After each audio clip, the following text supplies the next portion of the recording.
Yo, what up? This is a new episode right here. This will be volume 87 of my rap album update. You know what I'm saying? Yeah, y'all. Y'all guys must know the deal. Y'all guys know me reviewing classic hip hop albums nonstop. You know what I mean? I'm 2 days late, or 2 or 3 days late, as you should say.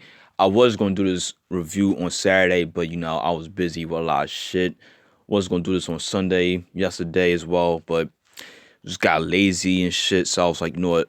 Let me just do this review. You know what I'm saying? So, anyways, this will be the 20th anniversary edition. And because you guys know we going through this whole fucking coronavirus bullshit right now. So I'm lucky to review this album during this tough time right now. So I hope every one of y'all stay safe out there. Make sure y'all wash your hands. You know what I mean? Just take care of yourselves at all time. You know what I'm saying? Cause everybody's just getting sick over this shit. But anyways, during this quarantine, this will be the 20th anniversary edition. Reason being, because we're reviewing the classic album that just turned 20 on Saturday, and that album would definitely have to be this album right here, Common's fourth album, Like Water for Chocolate, released in 2000. Y'all guys must know who Common is. He's an MC from Chicago, Illinois. In my opinion, the best rapper out of Chicago. Some people might say Lupe Fiasco. Some people might say Kanye West. But me personally, Common, when it comes to Common, man, his music, was ahead of his time. You know what I mean? Especially him coming out with "Can I Borrow a Dollar," then changing up his flow for the Resurrection album in '94. Came out with One Day It All Makes Sense, and just dropped this album on us. You know what I'm saying? 2000. Like I said, this is Common's fourth album, released in 2000.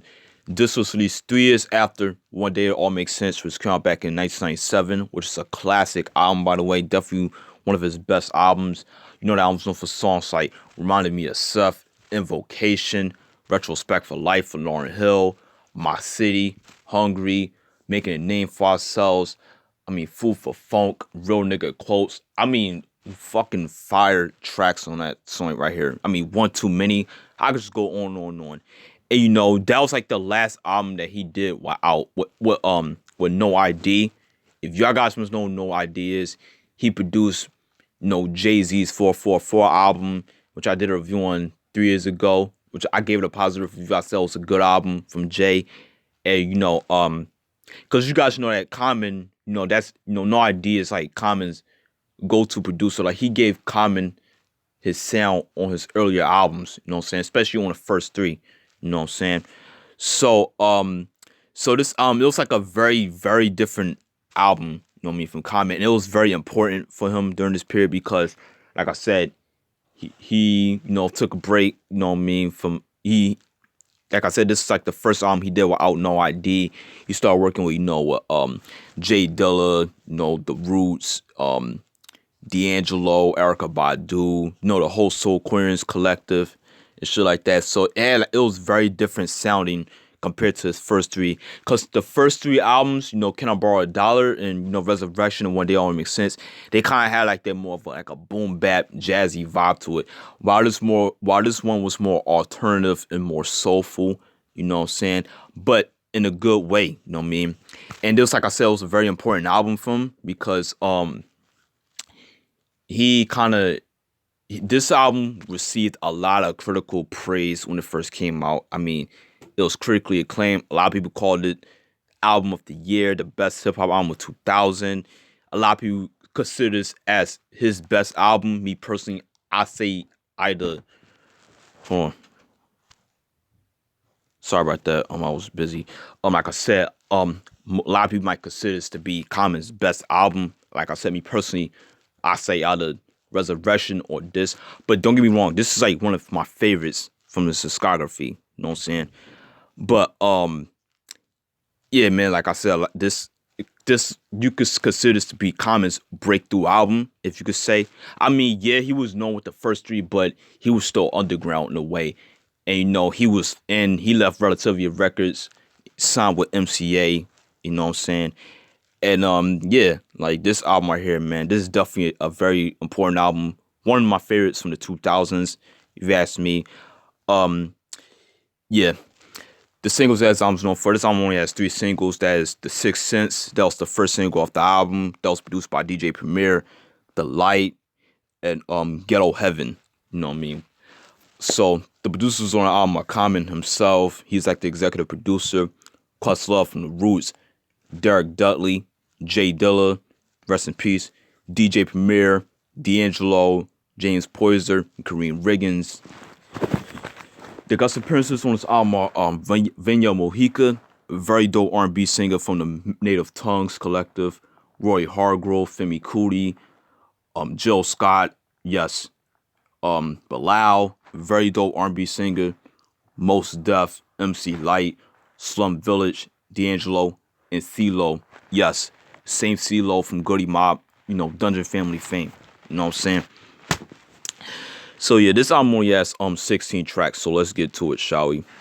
Track number 1, Time Traveling, a tribute to Fela Kuti, who was like an African musician from the 70s. You know what I'm saying? They was kind of like paying homage to him. So this track has like an intro, kind of like have like a more of a African, diaspora, influence in a way. You know what I mean?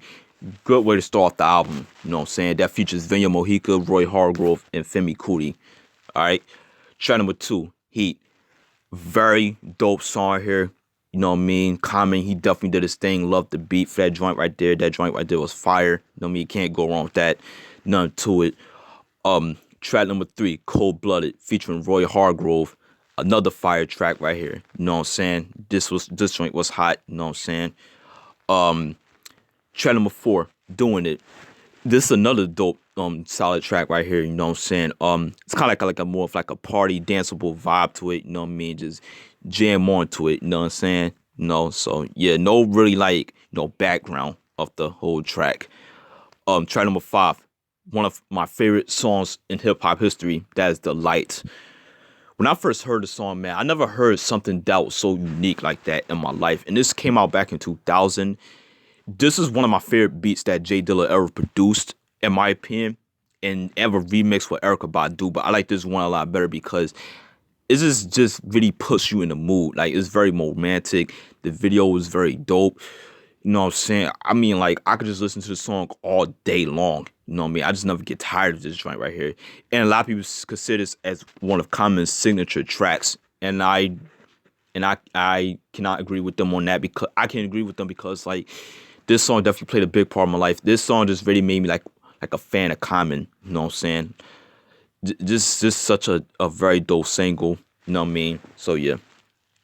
Track number 6, Funky For You, featuring Bilal and Joe Scott. Very dope track. It definitely has like a funk vibe to it in a way. You know what I'm saying? Joe Scott being from my hometown. So is Bilal. Another dope R&B singer. He did stuff with Dr. Dre and Aftermath at one point. You know what I mean? This is when Jill Scott was ready to come out with her first album, Who Is Jill Scott, was dropped the same year. Classic album right there. If you're a fan of R&B and neo soul, check that album out. You know what I'm saying? Yeah, that was fire. Track number 7, The Questions, featuring Most Def. Love this track right here. Very dope beat. You know what I'm saying? Common and Most Def. Whenever these two get on a track together, man, you just going to experience some good hip hop. You know what I mean? Most Def just getting hot off the critical success of the classic Black on Both Sides, which came out back in 1999. Which I did a review on that. I gave it a positive review. I said it's an amazing classic album right there. Definitely one of my favorites of all time. Definitely top 10. Both of them killed that. You know what I'm saying? Very dope. Track number 8, Time Traveling Reprise. That's like that just picked up where the first track left off. Track number 9, The Sixth Sense. Oh my God, man. This is like my favorite track off this whole album right here, man. Like, this was produced by DJ Premier. Love this track. Bilal on the chorus. Very dope video. You see Common like a little riot and stuff like that. People running around.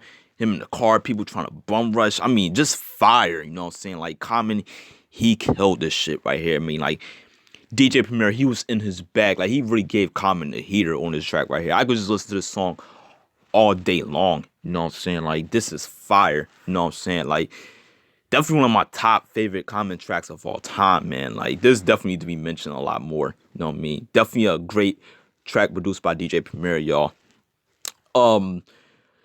Track number 10, a film called Pimp, featuring MC Light. It has like a little blaxploitation, influence. MC Light, definitely a hip hop legend, especially paved the way for a lot of female rappers today. such as Lil Kim, Nicki Minaj, that type of shit. This is a very dope storytelling track, you know what I mean? There's none to it. Track number 11, Nag Champa, Aphrodisiac for the World. That was a cool song. Track number 12, Thelonious featuring Slum Village. Fire track right here, you know what I mean? Slum Village, Jay Dilla, Bateen. Rest in peace to both of them in T3. I will be doing a review on the Fantastic Volume 2 album this summer, so be on the lookout for that. Definitely has like a little more of like a jazzy vibe to it. Thelonious, they referring to Thelonious Monk, who was like a jazz pianist. You know what I'm saying? Yeah, that was fire. Love that track. Something that could have been on, the Fantastic Volume 2 album. You know what I'm saying? Very dope. You know what I mean? Track number 13, Payback as a Grandmother. Not one of my favorites, but it was dope. Track number 14, Ghetto Heaven Part 2 featuring D'Angelo. Very dope song. That was a single. That was like the last single off the album. You know what I mean? That was dope. D'Angelo, he never disappoint. He came out with Voodoo that year. Classic album right there. You know what I'm saying? This joint right here was fire. You know what I mean? I like this track a lot. Track number 15, A Song for Asada featuring CeeLo. This like a song dedicated to Asada Shakur. I don't really know too much about her. You know what I mean? I guess she was part of the whole Black Panther movement, if I'm not mistaken. And I guess she got arrested and she pretty much escaped prison and shit like that. So it's kind of like a little revolutionary type track, you know what I mean? But both Common and CeeLo did their thing. They did the track together on the One Day It All Makes Sense, G.O.D., Gaining One's Definition, another fire track right there. You know what I'm saying? Yeah, CeeLo and Common, they definitely had a good chemistry with each other, man. That was dope. And the last track number 16, Pop's Rap Part 3, All My Children. If you're a fan of Common, on his first 3 albums, he always had a Pop's Rap outro. That was like a trademark for him. You know what I'm saying? Got his father spitting game. Lonnie Lynn, rest in peace, by the way. You know what I'm saying? So, okay, by far, this is a classic, monumental album right here. Definitely one of the best albums of 2000. Definitely one of Common's best albums in his discography. Definitely one of my favorites from him. You know what I'm saying? I mean, like I said, this is like a very different sounding album. Like he stepped out of his comfort zone on that joint. Like this album kind of picked up where the Roots Things Fall Apart left off, in my opinion. Just the Afrocentric production, the conscious lyricism, like just so introspective. You know what I mean? Like he went in depth. Like I cannot find one bad song on this album. Every song on here just knock. You know what I'm saying? I mean, this is Common at his best, in my opinion. You know what I'm saying? Like I said, a lot of people say this is like his best album to date. Like I said, I think Resurrection is. It's just something about that album. Like, it's kind of like the Midwest Illmatic in a way.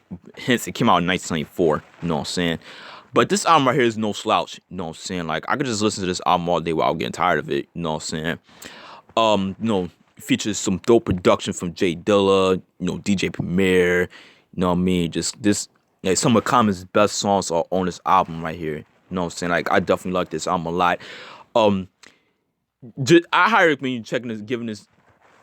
recommend you giving this album to a fan who are a fan of hip hop, even if they're not a fan of hip hop or just a casual listener.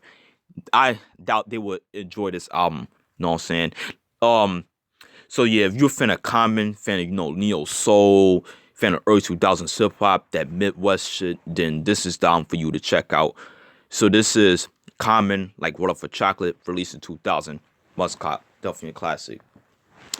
That was it for Volume 87 of my rap update. Hope you enjoyed. Salute.